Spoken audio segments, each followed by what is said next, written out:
Over the past weekend on October 16th and October 17th, Central New York ghost hunters helped bring the ghost of Fort Ontario back to life.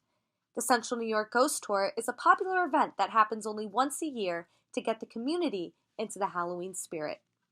The history of Fort Ontario begins in the mid-18th century and was built by the British.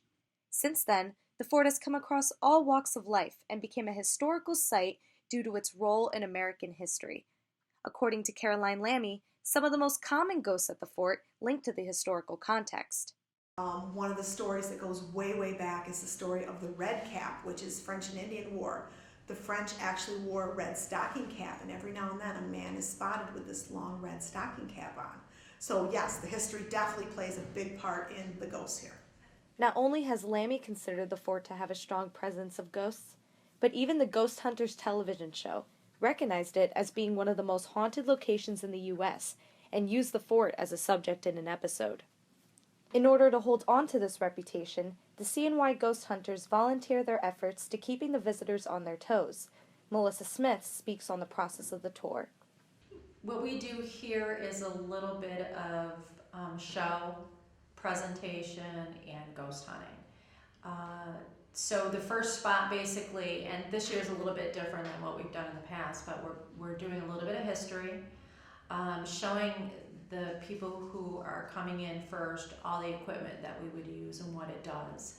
And then once they're done with that, they'll go to the next spot, which is the barracks, and they're going to do a presentation. So a couple of pictures, a few video, do a question and answer, and then they take off and they go over to one of the officers' quarters, either one or two, and they'll do a 30-minute ghost hunt. Lammy and Smith both have mentioned that visitors of the ghost tour have come from all different places around the world, mostly from areas across New York State. But what keeps these visitors coming back to the fort? Stephanie Foreman comments on her overall reaction to the tour.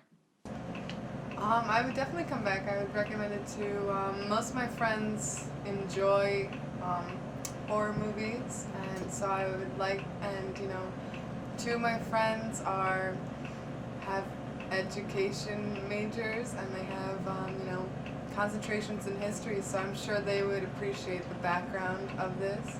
And you learn a lot, so even if you're not into like ghosts and stuff or history, you'll learn a bunch being here. So yeah, I would recommend it to my friends to come back. The ghost tour happens once a year, so if you didn't attend this past weekend, be sure to look out for next year's dates.